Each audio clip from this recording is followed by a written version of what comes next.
Hello বন্ধুরা, কীরকম আছো সবাই? আশা করি তোমরা সবাই ভালো আছো।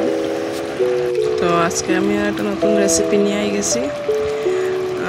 এইটা হলো গিয়ে মাটন কষা। তো আমরা যেরকম ঘরোয়া পদ্ধতিতে যেরকম বানাই আর কি, সিম্পলি আমি এরকম বানাইছি, যেটা কি সব সময় সবার ঘরে থাকেও, সব ইনগ্রিডিয়েন্টসগুলো। তো এখানে নিয়ে নিয়েছি আমি 1/2 কেজি মাটন, আর এখানে আলু, পেঁয়াজ, রসুন আর কাঁচা লঙ্কা নিয়ে আনছি। তো এখানে আমি আদা নিয়েছি না, যেহেতু আমার কাছে মানে আদার গুঁড়া আছে, আমি আদা নিয়েছি। আর এখানে আমি আদা, রসুন, পেঁয়াজ, রসুন এগুলো পেস্ট করে নিয়েছি। তো এখানে কড়াইটাও বয় দিয়েছি, এটার মধ্যে সরষের তেল দিয়েছি, মাস্টার্ড অয়েল দিয়েছি এখানে। তো দেওয়ার পরে গিয়ে এখানে আমি মাংসের লিগে আলু ভাজি নেব আগে। তো আলু ভাজিরাই আগে, আলুটা ভাজিয়ে আলু খাইলে তারপরে গিয়ে আমি মাটনটা বানাই। তো এখানে আমি একটু হলুদ আর একটু লবণ দিয়ে দিছি আলু ভাজার মধ্যে। একটু মানে হালকা ফ্রাই একটু হওয়ার পরে এই যে আমি নামাই দিব।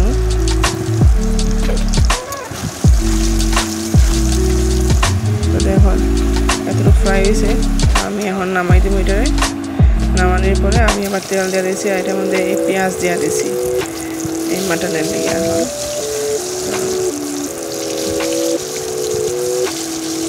এখন আমি এই পেস্টটা বানাইছিলাম, কাঁচা লঙ্কা, পেঁয়াজ, রসুন দিয়া, ওই পেস্টটা এখন দিয়া দিচ্ছি এটার মধ্যে। দেওয়ার পরে এখন এক এক করে আমি এটার মধ্যে সব মশলা দিয়া দিব আর কি। এটা লবণ দিছি, 1 চামচ দিয়ে অল্প লবণ দিছি আমি। তোমরা যতটুকু লাগে খাও তোমরা ততটুকুটা দিও। আর এখানে আমি 1 চামচ দিয়ে একটু হলুদ দিছি। আর এখানে আমি 1 চামচ দিয়া অল্প একটু লঙ্কার গুঁড়া দিছি। তারপরে আমি দিছি এখানে জিরা গুঁড়া, তারপর দিছি একটু ধনিয়া গুঁড়া,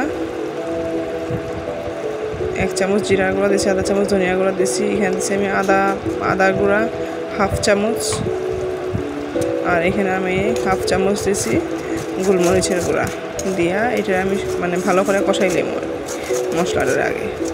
কষানোর পরে গিয়া তারপরে আমি এর মধ্যে মাটন ডালাই দিব। তো মাটনটা ডালিয়া এটা আরও একটু মানে ভালো করে কষাইম।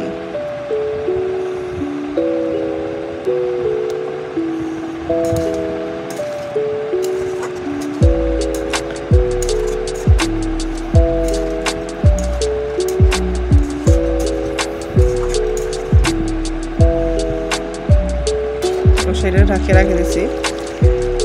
এখন নেক্সট স্টেপের মধ্যে আমি মানে ঢাকনাটা সরাইয়া দেখছি কি এরকম মানে এরকম হয়ে গেছে, মানে সিদ্ধ মোটামুটি হয়ে গেছে। কচি পাটা ছিল তো ফট করেই সিদ্ধ হয়ে গেছে এটা।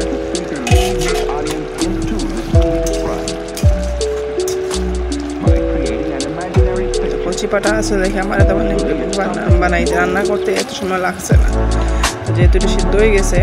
তো আমি এটার মধ্যে একটু ঝোল দিয়ে দিছি।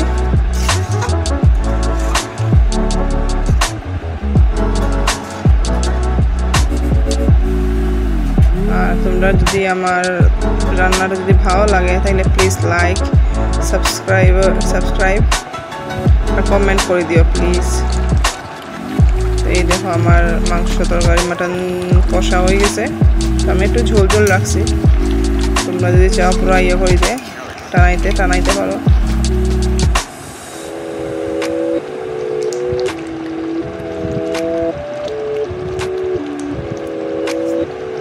আমি একটু গরম মশলা দিয়ে দিছি, এখন নামাই দিব আমি এটারে।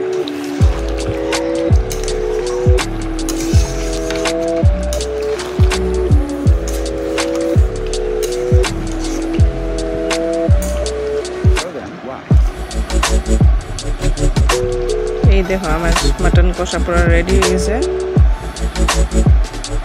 তোমরা যদি ভালো লাগে তাহলে প্লিজ লাইক, কমেন্ট আর সাবস্ক্রাইব করে দিও আমার চ্যানেলটারে। আর এই দেখো এখন বাঙালির খাওয়া হইল এইটাই, গরম ভাত, লেবু আর মাটন কষা হইলেই, এখন কিছু লাগে না। তো ভালো লাগলে টাটা, বাই বাই।